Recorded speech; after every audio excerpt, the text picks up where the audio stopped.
ख़वातीन हज़रात आदाब, अस्सलाम वालेकुम। आप देख रहे हैं गुलिस्तान न्यूज़ पर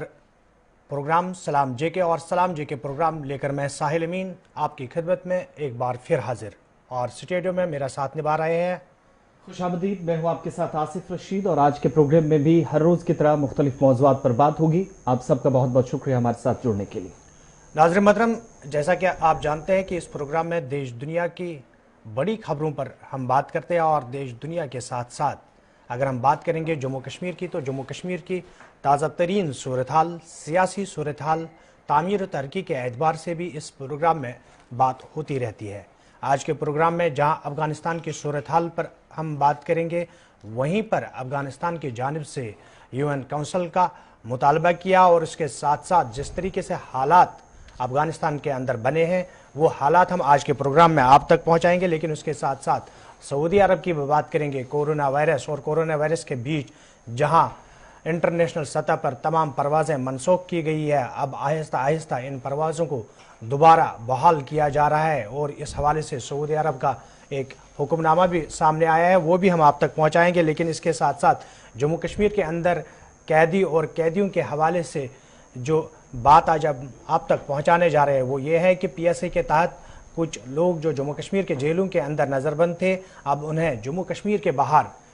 ले जाया जा रहा है। लेकिन इसके साथ साथ मुत्तहिदा मजलिस उलमा की भी बात करेंगे और कल मुत्तहिदा मजलिस उलमा की जानिब से श्रीनगर के अंदर प्रेस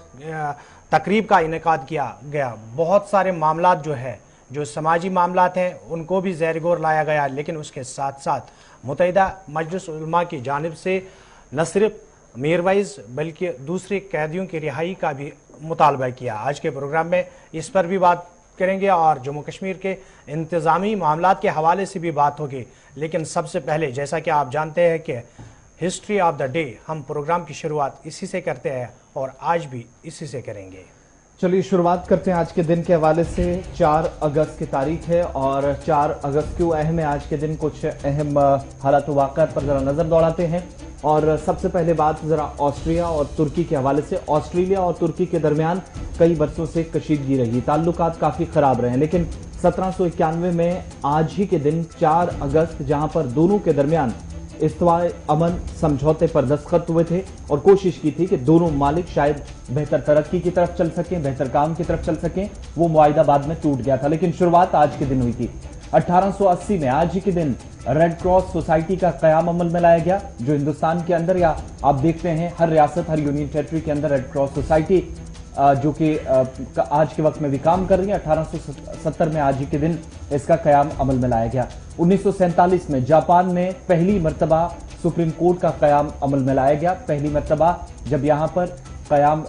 मर्तबा जब कवानीन बने तो उसके बाद सुप्रीम कोर्ट ने यहां पर मामलात में दखल देना शुरू किया और 1947 में सुप्रीम कोर्ट का बाकायदा कयाम जापान के अंदर अमल में लाया गया। 1962 में आज का दिन जनूबी अफ्रीका के लिए काफी अहम है, जहां पर पुलिस ने पहली मर्तबा नेल्सन मंडेला को गिरफ्तार किया था और 4 अगस्त को गिरफ्तार होने के बाद तकरीबन 49 साल तक जिंदगी का एक बड़ा हिस्सा या 50% तक हिस्सा जो था वो उनने जेल के अंदर काटा और शुरुआत आज ही के दिन हुई थी 1962 में। 1956 में भारत की अव्वली न्यूक्लियाई रिसर्च आज ही के दिन जो रिसर्च रिएक्टर है अप्सरा, इसको कौम के नाम वक्फ किया गया। 1956 में साइंस एंड टेक्नोलॉजी में भारत के लिए काफी अहम जब पहली मर्तबा कदम रखा गया। 1954 का आज का दिन पाकिस्तान के लिए काफी अहम, जब पाकिस्तान की हुकूमत ने कौमी तराने को मंजूरी दी और उसके बाद लगातार आज तक वो चलता आ रहा, जिसको मंजूरी मिली थी वो आज ही का दिन 4 अगस्त 1954 का था। ये तमाम वो हालात वाक़यात जो माजी में हुए हैं और आज के दिन 4 अगस्त इसलिए काफी अहमियत का हामिल, जिस पर बात करना जरूरी था। लेकिन प्रोग्राम का बाकायदा आगाज और शुरुआत सबसे पहले अफगानिस्तान की सूरत हाल से करें। बिल्कुल, हिस्ट्री ऑफ द डे आपने सुना होगा, लेकिन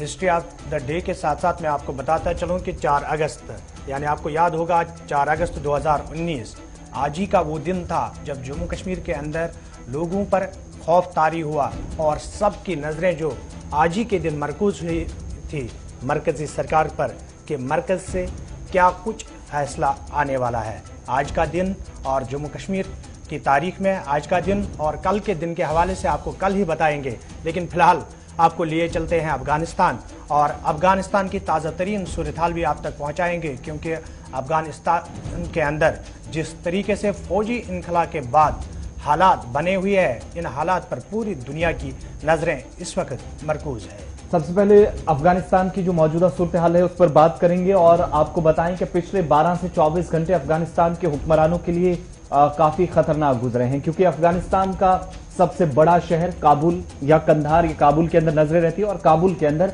वजारत दिफा के दफ्तर के बहुत करीब धमाके हुए हैं। दीगर कई सरकारी महकमों को भी निशाना बनाया गया है। हालांकि अभी तक हमले की किसी ने जिम्मेदारी कबूल नहीं की है, लेकिन धमाकों के बाद काबुल शहर में खौफ है। जानी नुकसान फिलहाल कोई हुआ है या नहीं, इसकी कोई इतला मौसूल नहीं हुई है। 9 घंटे बीत चुके हैं जब लगातार यके बाद दीगर तकरीबन 4 से 5 धमाकों की आवाजें सुनाई दी गई है और बताया जाता है कि तकरीबन पहले ही घंटे के या जो आप ऑपरेशन के मुख्तलिफ हिस्सों के अंदर 7 से 8 या 9 घंटे बीते हैं, पहले घंटे के अंदर ये 5 अलग अलग धमाके हुए अफगानिस्तान की कैपिटल के अंदर। और बताया यह भी जाता है कि सरकार के कई महकमे, सीनियर अफसरान और बाकी मुल्कों के जो वजारतें यहां पर काम करती हैं, बाकी मुल्क के नुमाइंदे हैं या सफीर है, उनके दफ्तर भी बहुत करीब, उनके 2 से 2.5 किलोमीटर की दूरी पर यह धमाके हुए हैं। और सबसे बड़ी बात, अफगानिस्तान के वजारत दिफा के हेडक्वार्टर को टारगेट किया गया है। अब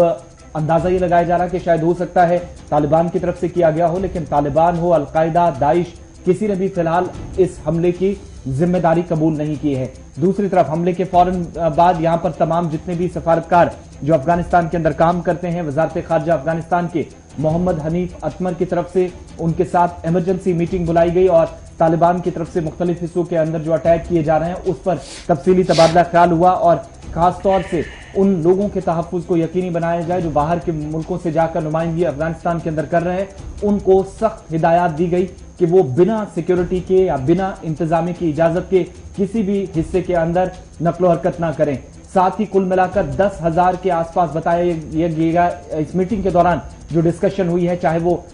LET हो, तहरीक तालिबान पाकिस्तान हो, अंसारुल्लाह हो और बाकी एजेंसीज हो, जिसका जिक्र किया गया अफगानिस्तान के वजारत खारजा की तरफ से कि इन तमाम लोगों की तरफ से हमले किए जा रहे हैं और इसलिए उन तमाम लोगों को बचने की हिदायत दी गई है जो बाहर के मुल्कों के सफारतकार हैं, अफगानिस्तान के अंदर इस वक्त नुमाइंदगी कर रहे हैं। उन लोगों को खतरा काफी ज्यादा हो सकता है, इसलिए एम्बेसीज कहीं पर बंद न करने पड़े, किसी को भी किसी तरह का जानी या माली नुकसान न उठाना पड़े, उससे बचने के लिए सरकार के महकमों को और बैरून मुल्क से आए हुए जो तमाम इस वक्त सफारतकार अफगानिस्तान के शहर काबुल में हैं, उनको सख्त हिदायत दी गई है। खासतौर से सिक्योरिटी एडवाइजरी भी जारी इस मीटिंग के बाद कर दी गई है। अफगानिस्तान के सूरत हाल और अफगानिस्तान के सूरत हाल के हवाले से जहां अभी आप सुन रहे थे कि किस तरीके से जो बाहर के लोग वहां पर हैं उन्हें किस तरीके के हिदायत किए गए हैं, लेकिन इस बीच अफगान हुकूमत की अगर हम बात करेंगे तो अफगान हुकूमत अब दूसरे मुल्कों की तरफ, अपने पड़ोसी मुल्कों की तरफ भी रुख कर रही है। और इस बीच अगर हम अफगान फॉरेन मिनिस्टर मोहम्मद हनीफ की बात करेंगे तो उन्होंने भारत के खारजा वजीर एस जयशंकर से इस हवाले से बात की और उन पर जोर दिया है कि वो UN सिक्योरिटी काउंसिल का एमरजेंसी इजलास जो है वो तलब करें ताकि अफगानिस्तान की सूरत हाल जिस तरीके की बनी हुई है उस पर कुछ लाहे अमल तरतीब दिया जाए। सूरत हाल बिल्कुल ऐसी है जहां पर पड़ोसी मुल्क की अब दखल अंदाजी काफी जरूरी है और इस सिलसिले में जहां पर लगातार राब्ते किए जा रहे हैं और बड़ी खबर ये कि UNSC का इजलास फौरी तौर पर बुलाया जाए। इसके लिए अफगानिस्तान की हुकूमत की तरफ से भारत के साथ जो टेलीफोनिक राब्ता हुआ है वज़ीर खारजा का पाकिस्तान बल्कि अफगानिस्तान के मोहम्मद हनीफ अतमर उनकी तरफ से अपने मनसब वज़ीर खारजा भारत के सुब्रमण्यम जयशंकर के साथ टेलीफोनिक राब्ता किया है और UNSC का फौरी तौर इजलास तलब किया जाए और मौजूदा सूरत हाल से निपटने के लिए आगे की हिकमत अमली तैयार करने पर जोर दिया गया है। ये मीटिंग, ये फोन पर जो राब्ता हुआ है तकरीबन 16 से 17 मिनट तक बातचीत हुई है और ट्वीट करके जानकारी दी गई है उस वक्त मोहम्मद हनीफ अतमर की तरफ से जब काबुल शहर के मुख्तलिफ इलाके धमाकों से दहल उठे और टेलीफोनिक राब्ता हुआ। उसके बाद भारत से मदद न सिर्फ मांगी गई बल्कि ये भी कहा गया कि UNSC का इजलास तलब करके आगे की हिकमत अमली भी तय की जाए और जो अब हेडक्वार्टर्स तक हमले होने लगे हैं उस पर कैसे आगे की स्ट्रेटेजी और प्लान तैयार किए जाएं, इस पर तफसीली तबादला ख्याल टेलीफोन पर हुआ है। बिल्कुल, इस खबर पर मजीद बात करने के लिए हमारे साथ दिफाई तज्जिया निगार ब्रिगेडियर अनिल गुप्ता भी मौजूद है। ब्रिगेडियर साहब, प्रोग्राम में आपका खैर मकदम है और बात हो रही है अफगानिस्तान की सूरत हाल पर। और अफगानिस्तान की सूरत हाल की अगर हम बात करेंगे तो बाज़ाब्ता तौर पर अफगानिस्तान के जो फॉरेन मिनिस्टर हैं, उन्होंने भारत के फॉरेन मिनिस्टर एस जयशंकर से बात की और यूएन सिक्योरिटी काउंसिल का इमरजेंसी सेशन बुलाने की मांग की और अफगानिस्तान की जो ताज़ा तरीन सूरत हाल अंदर है उस सूरत हाल से अपने पड़ोसी मुल्क के खारजा वजीर को आगाह किया है। किस तरीके से आप इस चीज़ को देखते हैं कि पड़ोसी मुल्क की मुदाखलत अब अफगानिस्तान में ज़रूरी बन गई है? अमीन साहब शुक्रिया। हमें ये जानना चाहिए कि भारत इस साल 1 जनवरी से यूनाइटेड नेशन सिक्योरिटी काउंसिल का नॉन परमानेंट मेंबर बना है और उसी सिलसिले के तहत 1 अगस्त से भारत को अगस्त महीने के लिए रोटेशनल प्रेसिडेंटशिप मिली है यूनाइटेड नेशन सिक्योरिटी काउंसिल की। और जब भारत को ये प्रेसिडेंटशिप मिली तो भारत ने अनाउंस किया था कि हम इस महीने के दौरान 3 चीजों पर ज्यादा तवज्जो देंगे और वह है मैरीटाइम सिक्योरिटी, काउंटर टेररिज्म और पीस कीपिंग। बिल्कुल इसी चीज को मद्देनजर रखते हुए अफगानिस्तान के फॉरेन मिनिस्टर ने हमारे फॉरेन मिनिस्टर के साथ राब्ता किया है, क्योंकि जैसा आप जानते हैं अफगानिस्तान के अंदर हालात बहुत ही बुरे हैं। जिस प्रकार वहां पर तालिबान ही नहीं, तालिबान के साथ पड़ोसी देश जो वहां पर पाकिस्तान है उसके लिए 10,000 से ज्यादा फाइटर तालिबान की मदद कर रहे हैं। पाकिस्तान एयरफोर्स तालिबान की मदद कर रही है। तो पाकिस्तान की पूरी मदद के साथ तालिबान जो है वहां पर इस प्रकार के हमले कर रहा है कि बेकीमती जानें जो है वो जा रही हैं, लोगों में हाहाकार मचा हुआ है, बहुत नुकसान हो रहा है। आप इसे ह्यूमन राइट्स वायलेशन कह लें या कुछ भी कह रहे, लेकिन हकीकत यह है कि आज की डेट के अंदर अफगानिस्तान के अंदर बहुत ज्यादा खून खराबा हो रहा है तालिबान के कारण। भारत से बोलिए ब्रिगेडियर साहब, अफगानिस्तान के अंदर सूरत हाल ठीक नहीं है, जैसा कि आप कह रहे हैं कि पाकिस्तान बैक में है, तालिबान की मदद कर रहा है, तो इन हालात का भारत के अंदर या भारत पर आप इन हालात का असर किस तरीके से देखते हैं और किस तरीके के इकदाम भारत को अब करने चाहिए? देखिए, भारत जो अफगानिस्तान में हो रहा है उससे भारत को कुछ भी लेना देना नहीं है। भारत तो खिलाफ है इस बात के कि पाकिस्तान अफगानिस्तान के अंदरूनी मामले में दखल अंदाजी कर रहा है। भारत तो चाहता है कि अफगानिस्तान के अंदर एक अफगान लेड, अफगान कंट्रोल और अफगान रूल रिजीम वहां पर आए जो कि सब अफगानियों को मंजूर हो। जैसे कि लोग नाज़रीन जानते भी होंगे कि अफगानिस्तान के अंदर पॉपुलेशन डाइवर्सिटी बहुत ज्यादा है। सिर्फ पख्तून नहीं है वहां पर, पख्तून के अलावा उज़्बेक है, रिज़िक है और भी अलग अलग वहां पर जो है पॉपुलेशन है और उनके अंदर बहुत ज्यादा डाइवर्सिटी है। खासकर औरतों के ऊपर बहुत ज्यादा जुल्म हो रहे हैं। औरतें और बच्चे जो कि मौजूदा रजीम के अंदर अपने आप को सुरक्षित समझती थी, वो काफी अभी उसमें है कि एक चीज क्या हो जी गुप्ता साहब, एक चीज और भी तो भारत कर सकता है। अगर यूनाइटेड नेशन सिक्योरिटी काउंसिल का प्रेसिडेंट, भारत को चाहिए कि एक रेजोल्यूशन लाए वहां पर। एक पहले तो सबसे पहले जैसे अफगानिस्तान ने कहा है कि एक इमरजेंसी वहां पे सेशन बुलाई जानी चाहिए सिक्योरिटी काउंसिल की, और कोशिश की जानी चाहिए कि चैप्टर 7 यूएन का जो चैप्टर 7 है उसके तहत वहां पर एक पीस एनफोर्समेंट फोर्स भेजी जाए। तो पीस कीपिंग नहीं बल्कि पीस एनफोर्समेंट फोर्स भेजी जाए, यूएन पीस एनफोर्समेंट फोर्स, जो कि तालिबान के बढ़ते हुए कदमों को रोक सके। गुप्ता साहब, एक चीज और भी आपसे जानना चाहेंगे। यूएनएससी का जब सेशन बुलाने की बात हुई है, सिर्फ 4 दिनों का वक्त है। 9 अगस्त को जब पहली मरतबा हम देखेंगे कि 60-70 सालों के बीच पहली मरतबा प्राइम मिनिस्टर यूएनएससी की जो मीटिंग होगी उसको हेड करेंगे, तो क्या वहां पर भी की इशू अफगानिस्तान की सिचुएशन रहने वाली है? बिल्कुल, जैसा देखिए भारत ने पहले ही कह दिया कि हम पीस कीपिंग, मैरीटाइम सिक्योरिटी और काउंटर टेररिज्म के ऊपर ध्यान देंगे, फोकस करेंगे। और अफगानिस्तान के अंदर जो हो रहा है वो काउंटर टेररिज्म भी है, पीस कीपिंग भी है, इससे अफगानिस्तान का मुद्दा काफी अहम बन जाता है। बिल्कुल। ब्रिगेडियर साहब, आखिर पर आपसे जानना चाहेंगे, जिस तरीके से भारत हमेशा चाहता है कि अफगानिस्तान के अंदर अमन हो, अवामी हुकूमत हो और लोग अच्छी तरह से यहाँ पर अपनी ज़िंदगी गुजर बसर करें। अगर हम तालिबान की बात करेंगे, जो तालिबान गुज़श्ता बरसों के दौरान देखा गया, अब की बार तालिबान की पॉलिसी काफ़ी चेंज हुई है। जिस तरीके से हाल ही में उनका बयान सामने आया कि आने वाली हुकूमत में ख़वातीन के साथ जो रवैया है उसमें काफ़ी नरमी बरती जा रही है और दूसरे मामला जो है जिसके हवाले से खदशात जाहिर किए जा रहे थे। इस पॉलिसी चेंज के बाद आप किस तरीके से अफगानिस्तान को देखते हैं और तालिबान को देखते हैं? देखिए, जब पॉलिसी चेंज नहीं है, जिस तरह अभी अल्फाज हैं, पॉलिसी चेंज तो तभी होगी जब उनको हुकूमत मिलेगी और देखा जाएगा कि वो क्या करते हैं। अभी लोगों का मन जीतने के लिए इस बार के बयान जारी किए जा रहे हैं। ये तो अफगान लोगों के लिए है, अफगान खतूनों के लिए है, अफगान बच्चों के लिए है कि वो तालिबान के इस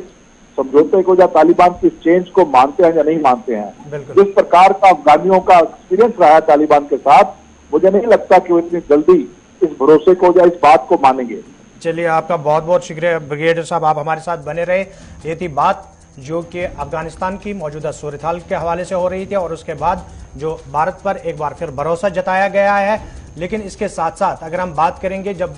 कोरोना वायरस पे बात आती है तो कोरोना वायरस की दूसरी लहर जब आई तो पूरी दुनिया के अंदर न सिर्फ इंसानी जानों का ज़िया हुआ बल्कि मुख्तलिफ ममालिक का आपस में हवाई राब्ता जो है वो मुनक़ता हुआ था। इसके साथ साथ अगर हम सऊदी अरब की बात करेंगे तो कोरोना मामलात में कमी आने के साथ ही मुख्तलिफ ममालिक की जानिब से इस हवाले से अहकामात भी जारी किए गए, इक़दामात भी उठाए गए। लेकिन सऊदी अरब ने अब आहिस्ता आहिस्ता बाकी देशों के साथ अपना हवाई राब्ता जो है वो दोबारा से बहाल करना शुरू किया। बिल्कुल बड़ा फैसला लिया गया है मुत्तहिदा अरब अमारात की जानिब से और इस फैसले के तहत जो भारत के ऊपर पाबंदियां लगी थी, भारत समेत मुख्तलिफ मालिक से ट्रांजिट मुसाफिरों के लिए जो पाबंदी थी वो खत्म कर दी गई है। कोरोना वायरस के पेश नजर ये पाबंदियां रही तकरीबन 6 से 7 महीने तक और क्राइसिस मैनेजमेंट अथॉरिटी ने ट्वीट करके जानकारी दे दी है। बड़ी बात यह है कि जब मुल्क से एक बड़ी आबादी या बड़ी तादाद कह लीजिए जो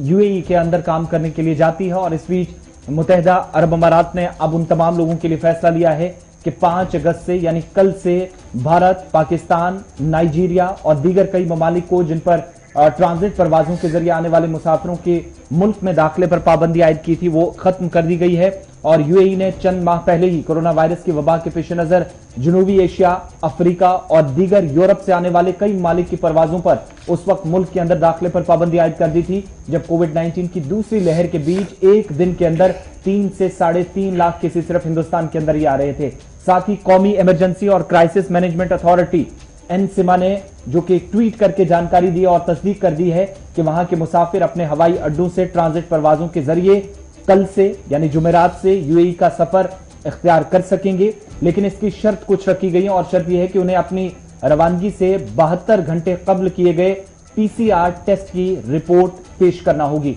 72 घंटे पुरानी रिपोर्ट होनी चाहिए, यानी अगर आप इससे ज्यादा कहीं चले जाते हैं 80-75 घंटे तो उसमें कोई आपकी पुष्टि नहीं होने वाली, तस्दीक शुदा रिपोर्ट नहीं होगी। इंतजामिया आपको तभी इजाजत देगी यूएई जाने के लिए और मुल्क के अंदर दाखिला तभी आपका मुमकिन है। पीसीआर टेस्ट 72 घंटा पुराना होना चाहिए और कल रात से पहली परवाज जब यहां से यूएई जाएगी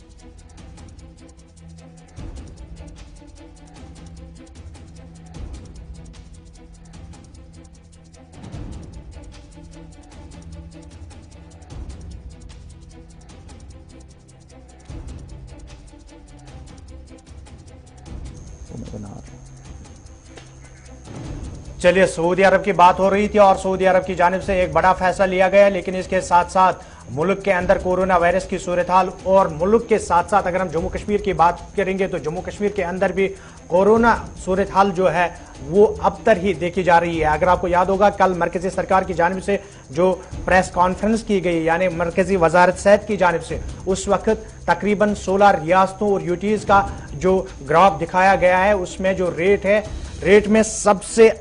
पहले हिमाचल प्रदेश और जम्मू कश्मीर है। यानी ये दो ऐसी रियासतें हैं, रियासत और यूटी, जहां पर दोबारा से इंक्रीज हो रहा है, जबकि सिर्फ 2 रियासतें हैं जहां पर कम हो रहा है। और जम्मू कश्मीर की सूरत हाल ये है कि जम्मू कश्मीर के अंदर एक बार फिर कोरोना मामलात जो है उनमें इजाफा होने लगा है। कुछ स्टेट्स और यूनियन टेरिटरीज की आर वैल्यू सरकार की तरफ से निकाली गई है। आर वैल्यू इस पर भी बाद में आएंगे, आर वैल्यू पर भी बात करेंगे, लेकिन इस बीच क्या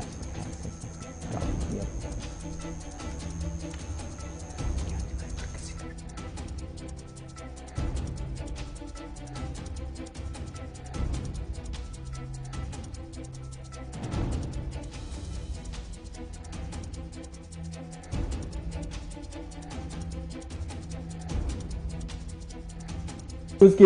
कोविड के हवाले से बात हो रही है। आर वैल्यू भी थोड़ी देर में आपके सामने दूसरी खबर भी रखेंगे, लेकिन कोविड के हवाले से बात सबसे पहले आपको बताते हैं। एक बार फिर इजाफा देखा गया। जम्मू प्रोविंस के अंदर 3 अमवात हुई हैं कोविड से और 140 नए केसेस रिपोर्ट हुए पिछले 24 घंटों के दौरान। जहां पर पॉजिटिव टेस्ट की रिपोर्ट जो आई हैं, इनमें 1293 एक्टिव केसेस आज तक भी अभी इस वक्त भी जम्मू कश्मीर के अंदर है, जो सरकार की तरफ से बुलेटिन जारी किया गया है। कुल मिलाकर 773 कश्मीर सूबे के अंदर, 520 जम्मू के अंदर, जहां पर इंतजामिया के नए आदादोशुमार और ताजा तरीन बुलेटिन जो सामने आया है। कल की जहां तक रिपोर्ट है तो 3 डेथ्स जो जम्मू के अंदर हुई हैं, इनमें गवर्नमेंट मेडिकल कॉलेज जम्मू के अंदर 1, जीएमसी डोडा के अंदर 1 और मेडिकल कॉलेज राजौरी के अंदर 1। 3 डेथ्स जम्मू सूबे से हुई हैं। कश्मीर से कल कोई मौत 24 घंटों के दौरान नहीं हुई है। 14 रोज बाद 3 अमवात जम्मू सूबे से हुई हैं। इसके अलावा 140 में से 70 पॉजिटिव केसेस जम्मू से, 70 कश्मीर सूबे से और साथ ही पॉजिटिव केसेस की जो अभी तक मुल्क के बाकी हिस्सों की तरह यूनियन टेरिटरी के अंदर जो तादाद पहुंची है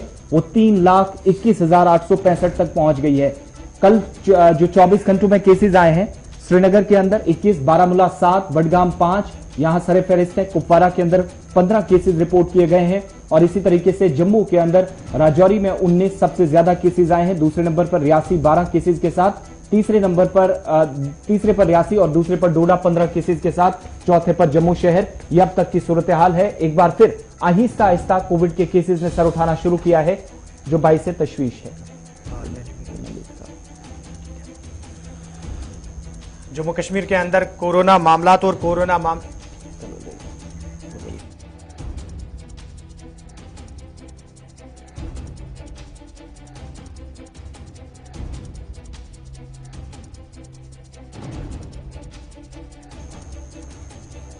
बिल्कुल, जिस तरीके से हम कोरोना मामलात और जम्मू कश्मीर के अंदर कोरोना मामलात की बात कर रहे थे और 140 नए केस आए, 3 अमवात हुई, कहीं ना कहीं ये इशारा है। हालांकि अगर हम ज़िला तरक्याती कमिश्नरों की प्रेस कॉन्फ्रेंस की बात करेंगे और उनकी जानिब से जो तफसीलात फराहम किए जा रहे हैं, तो हर ज़िला तरक्याती कमिश्नर की जानिब से अपने ज़िले के हवाले से इत्मीनान का इजहार किया जा रहा है, लेकिन साथ ही लोगों को एहतियात बरतने की भी अपील की जा रही है। लेकिन इस बीच जब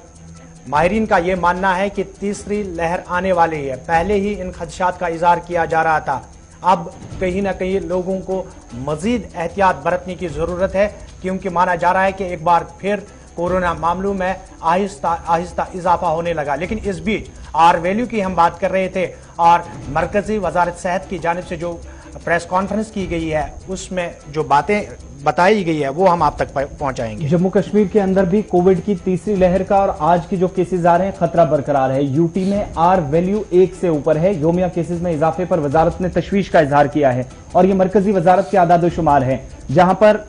मुख्तलिफ स्टेट्स और यूनियन टेरिटरीज की आर वैल्यू निकाली गई। अब ये आर वैल्यू क्या है, कितने केसेस पर डे किस यूनियन टेरिटरी किस स्टेट के अंदर आते हैं। आर वैल्यू एक मेजरमेंट का फिगर है जिससे ये पता चलता है कि कहां पर खतरा अभी भी बरकरार है, केसेस कितने आ रहे हैं। अगर 1 से ऊपर जहां पर वैल्यू है, उसका मतलब ये हुआ कि केसेस आज के वक्त में भी बढ़ रहे हैं और अगले कुछ दिनों में भी बढ़ेंगे। 1 से नीचे अगर ग्राफ है तो उसका मतलब कि केसेस बहुत हद तक कंट्रोल में है, सूरत हाल काफी बेहतर है। लेकिन जम्मू कश्मीर के अंदर जो मरकजी वजारत सेहत की तरफ से ज्वाइंट सेक्रेटरी प्रेस कॉन्फ्रेंस के दौरान हेल्थ मिनिस्ट्री के लव अग्रवाल बता रहे थे, उन्होंने ये साफ किया कि 8 रियासतों और यूटीज के अंदर, जिनमें तमिलनाडु, केरला के साथ साथ जम्मू कश्मीर भी है, जहां पर आज के दिन में सिर्फ 140 केसेस कम नजर आ रहे हो, लेकिन सबसे ज्यादा यूनियन टेरिटरी के अंदर केसेस मुल्क के अंदर इस वक्त जम्मू कश्मीर में है। आर वैल्यू ये बताती है कि हिमाचल प्रदेश भी जम्मू कश्मीर की तरह सबसे ऊपर है केसेस में, नंबर 1 या इससे ऊपर। आर वैल्यू ये बताती है कि कोविड का खतरा मुसलसल बढ़ता जा रहा है, कम नहीं हुआ है बल्कि बढ़ रहा है।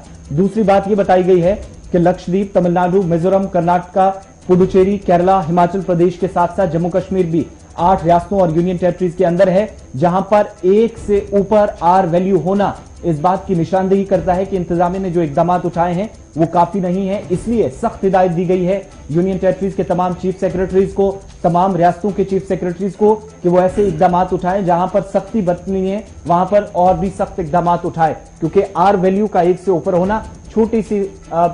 से हिस्सों के अंदर जहां पर तादाद इस वक्त मुसलसल बढ़ रही है, बाइस तशवीश है, जिस पर सरकार ने एक बार फिर मोहर लगा दी है। बिल्कुल, आर वैल्यू की बात हो रही थी। 8 रियासतों और यूटीज का आर वैल्यू जो है वो 1 से ऊपर है। लेकिन अगर हम बात करेंगे हिमाचल प्रदेश और जम्मू कश्मीर की, जम्मू कश्मीर और हिमाचल प्रदेश का आर वैल्यू जो है वो 1.4 बताया गया, यानी ये दो रियासतें जो है यहाँ पर एक बार फिर खतरा बढ़ रहा है। और तीसरी लहर की जो पहले ही इसकी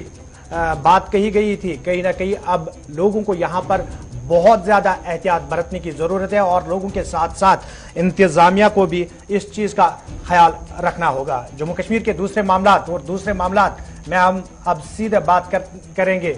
उन कैदियों की, जिन कैदियों के हवाले से अगर हम सियासी तौर पर बात करेंगे तो महबूबा मुफ्ती और दूसरे सियासी लीडरान की जानिब से बार बार ये बात कही जा रही थी कि जम्मू कश्मीर के जितने भी कैदी हैं उन्हें जम्मू कश्मीर के जेलों में रखा जाए ताकि उनके जो घरवाले हैं उन्हें मुलाकात करने में, उनसे मिलने में दिक्कतों का सामना ना करना पड़े, क्योंकि कोरोना वायरस की वजह से लोगों की माशी हालत भी कमज़ोर हो चुकी है। तो कहीं ना कहीं इस चीज़ पे ध्यान दिया जाए। मरकजी सरकार से बार बार इस चीज़ की मांग की जा रही थी, लेकिन इस बीच अगर हम बात करेंगे तो खबर सामने ये आ रही है कि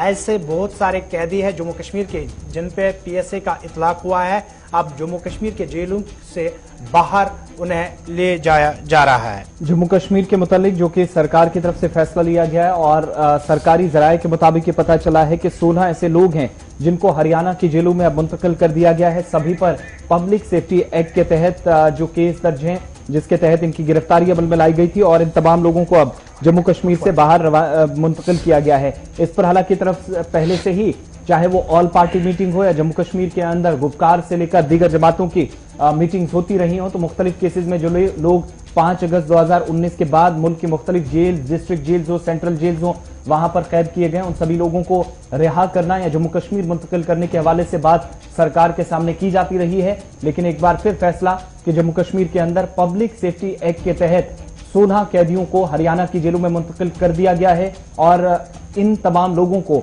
न सिर्फ सेंट्रल जेल में बल्कि डिस्ट्रिक्ट जेल भी जो हरियाणा की है, पब्लिक सेफ्टी एक्ट 1978 के तहत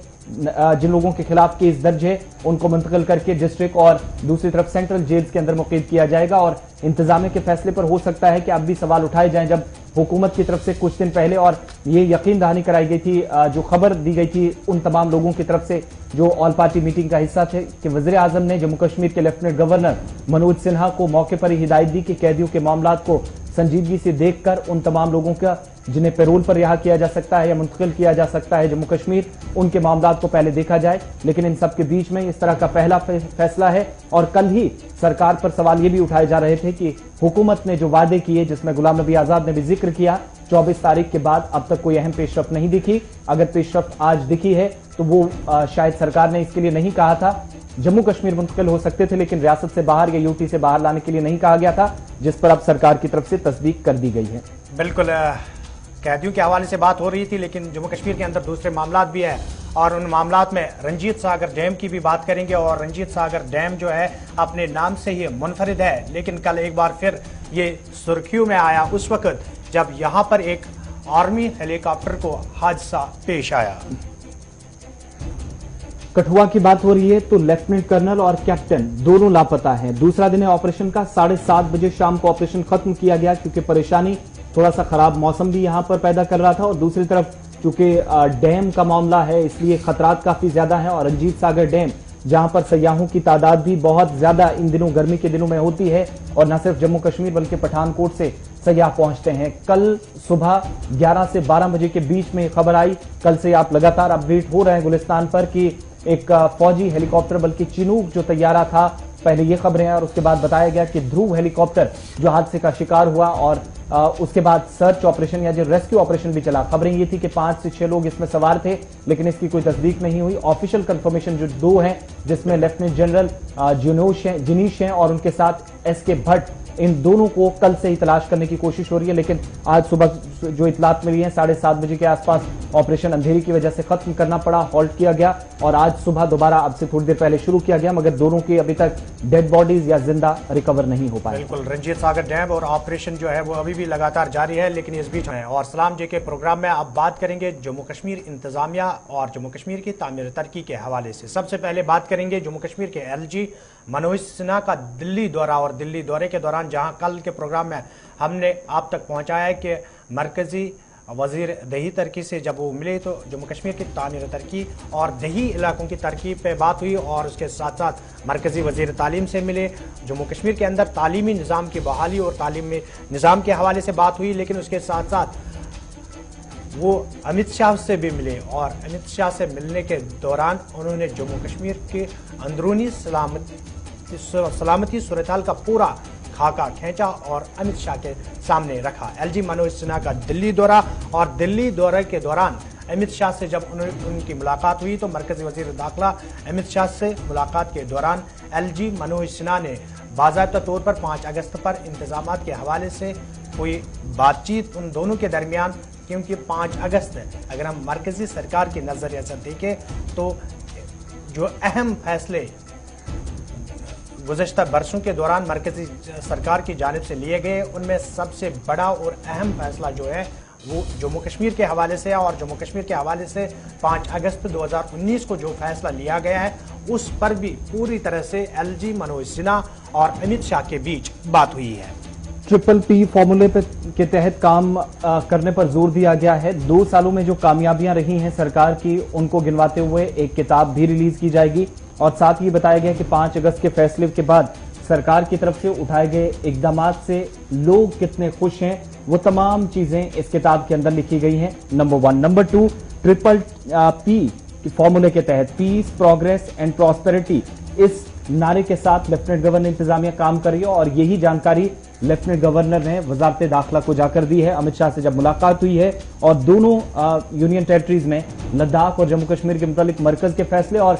एलजी इंतजामिया जो जम्मू कश्मीर के अंदर मरकजी फैसलों का इतलाक कर रही है, उन पर जमीनी सतह पर कितना काम हुआ है, अमलाने में इंतजामिया कितना कामयाब रही है, इस हवाले से तफसीली तबादला ख्याल हुआ। हर शोबे को मुनज़्ज़म बनाया जा रहा है। लेफ्टिनेंट गवर्नर की तरफ से ये जानकारी वज़ीर दाखिला अमित शाह से मुलाकात 40 मिनटों तक हुई है और इस मुलाकात के दौरान जम्मू कश्मीर की सलामती सूरत हाल, तामीर तरक्की, नौजवानों का मामला, रोजगार का मामला, कश्मीरी पंडितों की बात और बुक रिलीज करने के हवाले से बातचीत हुई है। बिल्कुल, 5 अगस्त के बाद जम्मू कश्मीर के हालात यानी तामीर तरक्की के हवाले से, हर सूरत हाल से, उस हवाले से एक किताबचा तैयार किया गया और उसको बाज़ाब्ता तौर पर 5 अगस्त के दिन रिलीज़ किया जाएगा, जिसमें जम्मू कश्मीर का पूरा खाका होगा कि दफ़ा 370 के खात्मे के बाद जम्मू कश्मीर में क्या कुछ हुआ है। लेकिन इस बीच अगर हम जम्मू कश्मीर के इंतज़ामिया की बात करेंगे तो इंतज़ामिया के दूसरे मामला भी है, जहां मरकज़ी सरकार की जानिब से जल जीवन मिशन का आगाज़ किया गया था और इस मिशन का मकसद सिर्फ इतना था कि पूरे मुल्क के अंदर हर घर तक साफ पानी पहुंचाया जाए। जम्मू कश्मीर के अंदर इस हवाले से क्या कुछ इकदाम किए गए हैं, लेकिन इस बीच अगर हम कल के दिन की बात करेंगे, जम्मू कश्मीर के चीफ सेक्रेटरी अरुण कुमार मेहता की सदारत में मुख्तलिफ मीटिंगों का इनेकाद किया गया, जिसमें इंतज़ामिया के अफसरान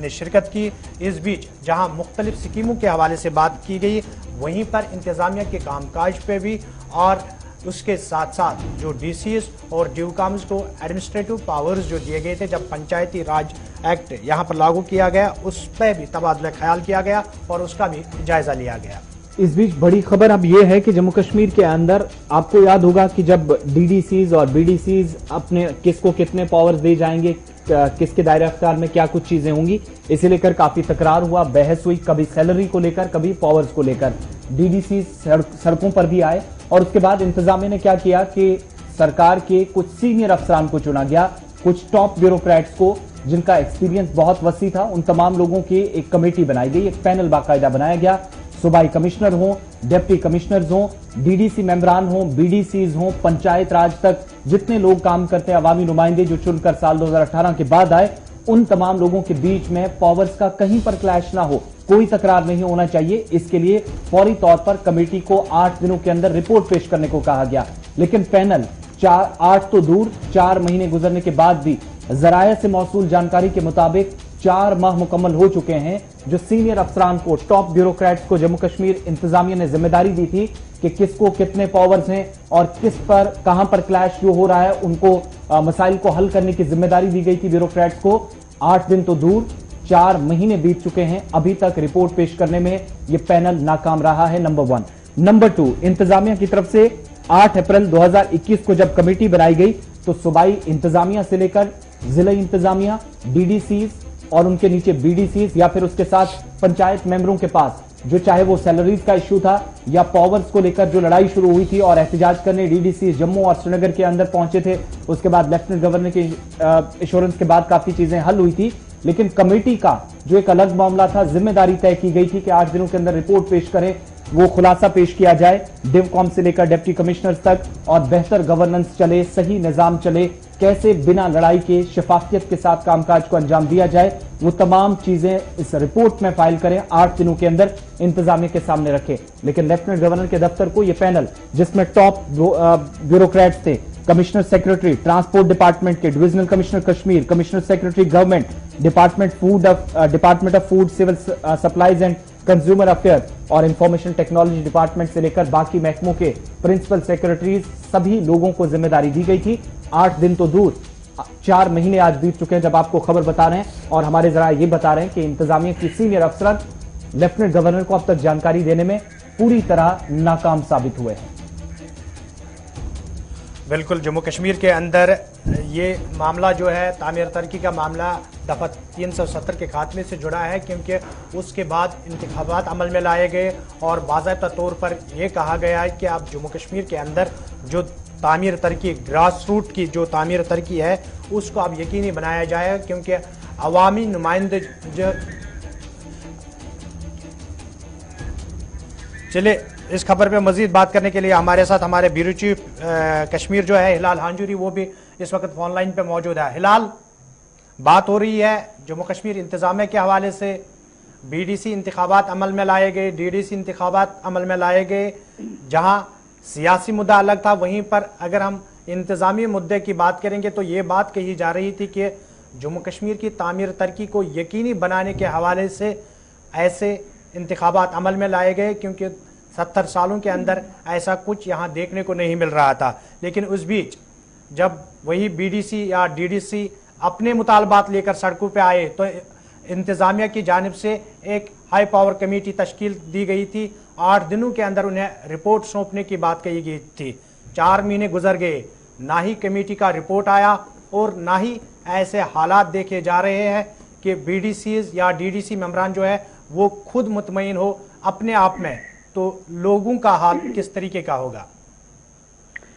लेकिन जो ये 8 अप्रैल को जो ये कमेटी बनाई गई थी, तब इसका यही टास्क दिया गया था कि जो डिप्टी कमिश्नर्स हैं और डिविजनल कमिश्नर्स हैं, क्योंकि जब से पंचायत राज एक्ट का निफाज जमीनी स्तर पर हुआ है, जिसमें डीडीसी इलेक्शन भी हुए हैं और उसके साथ साथ पंचायत इलेक्शन भी हुए हैं, तो उसके बाद जो उनके पावर्स थे उसमें किसी हद तक जो पावर्स हैं वो डीडीसी चेयरमैन को दिए गए, डीडीसी काउंसलर्स को दिए गए हैं। तो उस पर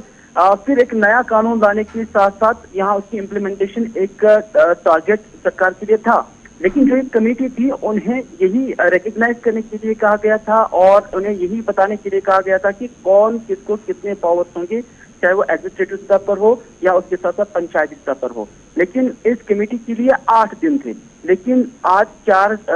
माह लगभग मुकम्मल हो गए, लेकिन अभी भी ये कोई हतमी रिपोर्ट या कोई भी रिपोर्ट देने में नाकाम रही है। दरअसल ये जितने भी इसके ऑफिसर्स हैं या जितने भी इसके मेंबरान हैं, वो जेडी के प्रिंसिपल सेक्रेटरी से लेकर बाकी जितने भी ऑफिसरान इसमें हैं, वो आप देखेंगे कि वो हाई लेवल ऑफिसर्स हैं जो सेक्रेटेरिएट में काम करते हैं, जिन्हें दूसरे काम भी होते हैं। लेकिन आम लोगों में ये तासुर है कि सेक्रेटेरिएट ठीक तरह से काम नहीं करता है, ब्यूरोक्रेसी के अंदर काफी तजाद पाया जाता है। आपने सही मोहम्मद साहब बुखारे से लेकर पीडीपी से लेकर नेशनल कॉन्फ्रेंस, जितने भी पॉलिटिकल पार्टीज उनकी सज्जाद लोन की जानब से भी इस तरह के स्टेटमेंट्स आए हैं कि यहाँ अफसरशाही चल रही है और एंजॉयमेंट ज्यादा और काम बहुत कम हो रहा है। और आज जब हम इस कमेटी के रिपोर्ट की तरफ देखते हैं जो अभी तक नहीं आया है, तो उससे भी उसी चीज के साथ तशबीह की जाती है कि एंजॉयमेंट वहां पर काफी ज्यादा है, वहां पर जो पावर्स है उसका सही इस्तेमाल नहीं हो रहा है अवामी बहबूद के लिए। नतीजा ये है कि इस कमेटी को जो रिपोर्ट देनी थी वो अभी तक तैयार नहीं हुई है, क्योंकि सेक्रेटेरिएट लेवल पर या ब्यूरोक्रेसी लेवल पर जो एंजॉयमेंट हो रही है और काम सही ढंग से नहीं हो रहा है, उसी चीज को मद्देनजर रखते हुए आज 4 माह के बावजूद ये रिपोर्ट नहीं बनी हुई है। तो हिलाल, क्या इसको इस एतबार से भी काफी अहम माने कि अगर आप उन पावर्स की बात करेंगे जो अवामी नुमाइंदों को सरकार की तरफ से देने के लिए मुल्क की सबसे बड़ी पंचायत या पार्लियामेंट के अंदर वजीर दाखिला बार बार आवाज उठाते रहे और हिज़्ब इख्तिलाफ पर तनकीद करते रहे जो 60-70 वर्षों में उन्हें नहीं मिले। अगर ये पावर्स आज चले जाते हैं तो ब्यूरोक्रेसी का जो इल्जाम लग रहा है उसकी कहीं ना कहीं खुद तस्दीक कर रहे हैं, उस पर मोहर लगाकर हिज़्ब इख्तिलाफ के जो सवालात थे उन पर ब्यूरोक्रेट्स एक तरह से जो सवाल उठ रहे थे उनको सही ठहराया जा रहा है। देखिए, जब से ये 3 टायर पंचायत के लिए जो एक्सरसाइज हुई, इसमें कोई शक नहीं है कि पूरे मुल्क के अंदर इसका सरकार को काफी क्रेडिट मिला है और देना भी चाहिए था, क्योंकि बहुत वक्त के बाद इस तरह की चीजें देखने को मिली जिसमें पब्लिक की इन्वॉल्वमेंट रहती है, डेमोक्रेसी की इन्वॉल्वमेंट रहती है, जो जमहूर है उसका इन्वॉल्वमेंट रहता है। लेकिन उसके बाद जब उन्हें पावर दे गए, आप जिन डीडीसी को आपने चुना या जिन चेयरमैन को आपने चुना, उन्हें अभी भी पता नहीं कि उन्हें क्या पावर्स है, उन्हें अभी भी पता नहीं कि कौन कौन से ऑफिसर्स उन्हें मारता है, उन्हें पता भी नहीं है कि उन्हें कहाँ कहाँ पर जाना है। आपके डिप्टी कमिश्नर को पता नहीं है कि डीडीसी मेंबरान और डीडीसी चेयरमैन की बिजात उन्हें क्या कुछ करना होगा। उसी चीज को देखने के लिए, परखने के लिए और कुछ सॉर्ट आउट करने के लिए इस कमेटी को तश्कील दिया गया था, जिसे हाई पावर कमेटी का नाम दिया गया। हिलाल, जब डीडीसी को खुद ये मालूम नहीं है कि उसके पावर्स क्या है, किस हद तक वो काम कर सकता है तामीर तरक्की को लेकर या दूसरे मामलात को लेकर, तो इस बीच इंतजामिया का दावा करना कि तामीर तरक्की का जाल बिछाया जा रहा है, किस हद तक ये इसको सही मान सकते हैं? देखिए, जब आप पब्लिक के साथ बात करेंगे तो पब्लिक आपको सब कुछ कहती है, क्योंकि एप्लीकेशन ऑफ आर्टिकल 370 हुआ और उसके बाद तकरीबन 1 साल हड़तालों में गुजर गया और जो अनसर्टेनिटी थी कश्मीर के अंदर उसमें गुजर गया, तो पूरा पैरालाइज हुआ था, कोई डेवलपमेंटल काम नहीं हुआ था। अगर कहीं पर हुआ था 5% के आसपास हुआ था। और उसके बाद जो नेक्स्ट ईयर आया तो उसमें हमने देखा कि यहाँ पे लॉकडाउन हुआ है, तो लॉकडाउन के नतीजे में भी जितने भी तामीराती काम थे वो बिल्कुल बंद रहे और उसमें भी हमने देखा कि पैरालाइज का काफी हिस्सा उसमें भी गुजरा है। तो इस तरह से जम्मू कश्मीर के अंदर साल 2019 के बाद जो रफ्तार थी डेवलपमेंट की, बिला शक व शुबा उसमें काफी गिरावट आई है। और अब जबकि ये पंचायती राज सिस्टम या इस निजाम को यहाँ पर इम्प्लीमेंट किया गया था जमीनी स्तर पर, और फिर जब उन्हें ताकत देनी है या इख्तियार देने हैं, जब मेंबरान को ये मालूम नहीं होगा कि उन्हें किस नहज पे चलना है, किस लाइन पे चलना है, कहाँ पर जाना है, क्या क्या अथॉरिटी है, क्या क्या उन्हें पावर्स है, जब उन्हें ये मालूम नहीं होगा तो फिर किस तरह वो डिलीवर कर पाएंगे? क्योंकि अभी भी कोऑर्डिनेशन नहीं है। जो सरकार है या एडमिनिस्ट्रेशन है, एडमिनिस्ट्रेशन और जो लोकल बॉडीज के जो लोग हैं या डीडीसी के जो लोग हैं उनके दरमियान अभी भी तालमेल नहीं है। और तालमेल न होने की वजह यही चीज है कि ये जो हाई पावर कमेटी बनाई गई थी उससे जो रिपोर्ट देनी थी, ताकि उसके बाद उन्हें भी मालूम हो सकता था क्या उन्हें करना है, कहाँ कहाँ पर उन्हें जाना है, कहाँ कहाँ इख्तियारात उन्हें हैं, तो फिर उससे एक पब्लिक को रिलीफ मिल सकता था। वजह यही है कि एक पैरालाइजेशन अभी इसी वजह से है कि उन्हें मालूम नहीं है उन्हें क्या कुछ करना है। उनकी डिवीजन कमिश्नर के पावर जब हम 3 टायर पंचायत को देखते हैं तो वहां पर भी वो चीज हो जाती है, उन्हें भी इस बारे में कुछ मालूमात नहीं है, क्योंकि उसी वक्त लगा जब इस कमेटी बनी है और उस कमेटी का ना होना, उनकी रिपोर्ट ना होना, ये अभी पब्लिक के लिए काफी नुकसान है। चलिए हिलाल, आपका बहुत बहुत शुक्रिया प्रोग्राम में हमारे साथ बने रहने के लिए। हिलाल हांजुरी, जो बात हो रही थी कि डीडीसी या बीडीसी के इख्तियारात और इस हवाले से इंतज़ामिया के मामला, लेकिन इस बीच प्रोग्राम को आगे बढ़ाते हैं और प्रोग्राम के अंदर जहां हम अपने प्रोग्राम में बार बार समाजी मामलात पे भी बात करते हैं और समाजी बुराइयों के हवाले से भी हम बात करते हैं, वहीं पर आज के प्रोग्राम में हम मुत्तहिदा मजलिस उलमा की उस तकरीब की भी बात करेंगे जो तकरीब कल श्रीनगर के अंदर मुनक़द हुई, जिसमें मुफ्ती आज़म मुफ्ती नासिरुल इस्लाम के अलावा दूसरे उलमा और इमाम मसाजिद ने शिरकत की। यहाँ पर बहुत सारे क्या करेगा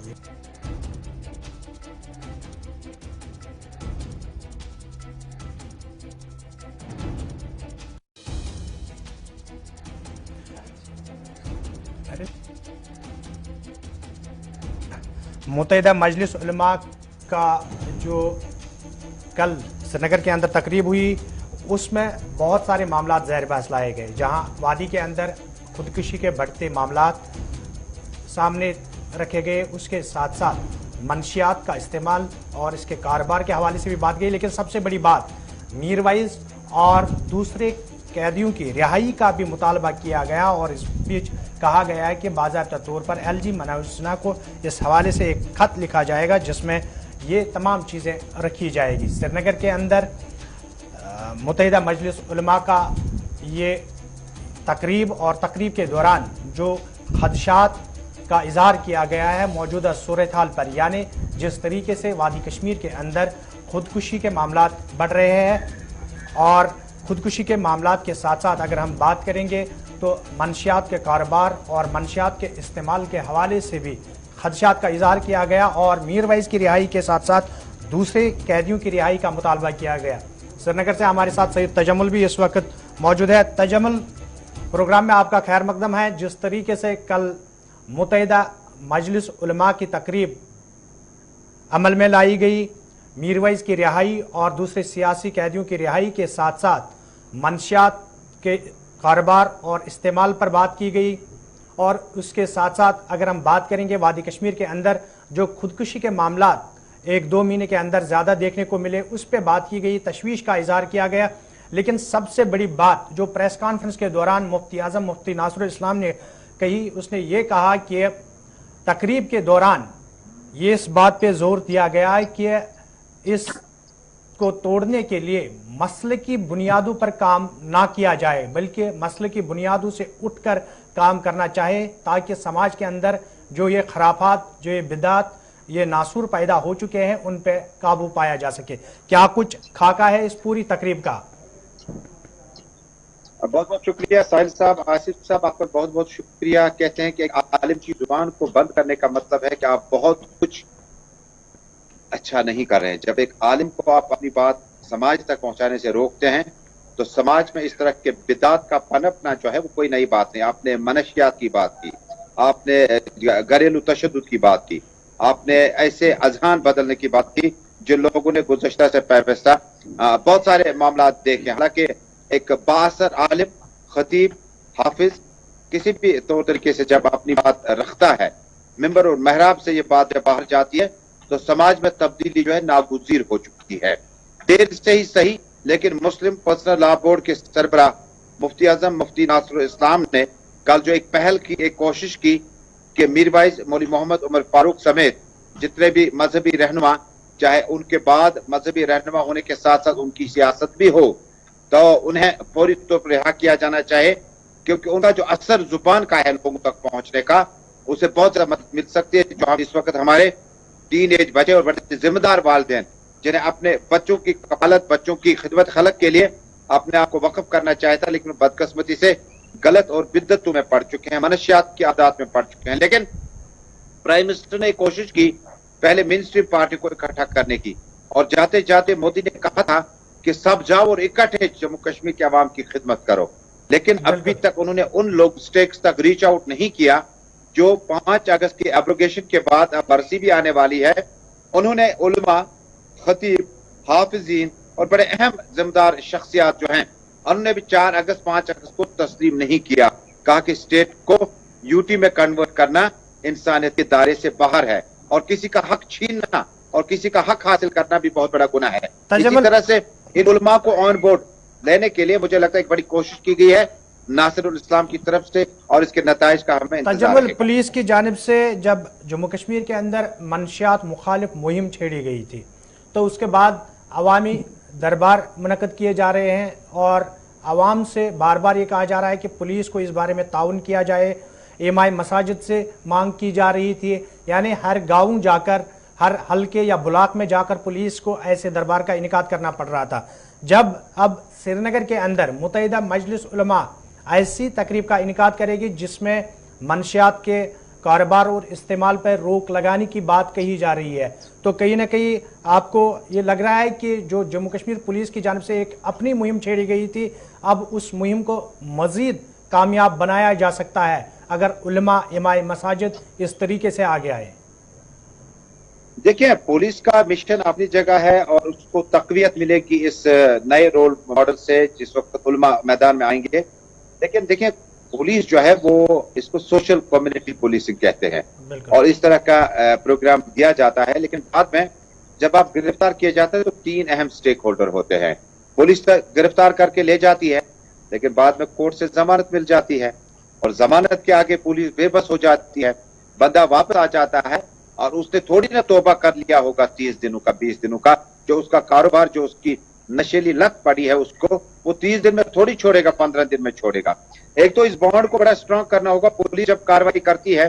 तो उसको जुडिशरी का मदद बड़े अच्छे से मिलना चाहिए था, और जुडिशरी में आज आप देखेंगे कि बड़ी तादाद में लोग जो है जमानतें करने आ जाते हैं। जमानत भी उनका हक है, लेकिन थोड़े से इसको मॉडिफाई करना होगा, बेहतर और करना होगा। नंबर 2, जब उलमा और पुलिस का कोई ना कोई रोल जो है वो यकसा होता है, उसमें सियासत नहीं होती है, उसमें यूनिफॉर्म का रोल नहीं होता है। जैसे समाजी बितात है, जैसे आपने घरेलू तशद्दुद की बात की, डोमेस्टिक वायलेंस की, आपने जहेज की बात की, आपने मनशियात के आदि बच्चों को बाहर निकालने की बात की। अगर इसमें कोऑर्डिनेशन हो जाए किसी भी यूनिफॉर्म का और उलमा का, मुझे लगता है कि समाज को एक कंट्रीब्यूशन मिलेगा। लेकिन साहिल साहब, चूंकि जब आप इसको 3 चीजों से तोड़ते हैं, एक तो आप कहते हैं मीरवाइज को रिहा करो, और उसके बाद हम सब मिलकर, क्या ये कंडीशनल है कि उनकी रिहाई और सियासी रहनुमाओं की, उलमा की रहनुमाओं की जो रिहाई है, उसके एवज आप अपनी सियासत को तरक करेंगे और उसके बाद आप समाज बिता पे आएंगे? क्या उलमा अमूमन जमा के मौके पर, चूंकि इन दिनों कोविड की वजह से मजलिसों का इनकाद कम हो पाया, लोगों की महदूद तादाद आ जाती है, क्या ऐसा है कि उलमा सिर्फ समाजी बिदात पर बात करेंगे और बाकी मसाइल पर बात नहीं करेंगे? लेकिन जो भी होगा, एलची मनोज सिन्हा को कुछ देर बाद लेटर चला जाएगा, और हो सकता है कि उसके बाद कुछ रहनुमाओं की रहनुमाई हासिल करने के लिए समाज में उनकी रिहाई मुमकिन की जाए। लेकिन उलमा का भी स्टेक है, उन्हें भी बैक होम, उनको भी आंसरेबल बनाया गया है, उन्हें भी कई एक मामलात है। लेकिन उलमा को ऐसी मीटिंग का इनका जारी रखना होगा, मेरी तजवीज है, और उसके बाद इस तरह के बिदात का खात्मा ना सही, लेकिन शुरुआत की जा सकती है। आपका बहुत बहुत शुक्रिया इस खबर पे हमारे साथ बात करने के लिए। और भी मौजूद है जिन पे हम बात करेंगे, किश्तवाड़ दक्षिण इलाके के हवाले से भी बात होगी, लेकिन प्रोग्राम में वक्त हुआ है एक और छोटे से तिजारती वक्फे का। तिजारती वक्फे के फौरन बाद हाजिर होंगे। आप देखते रहिए गुलिस्तान न्यूज़।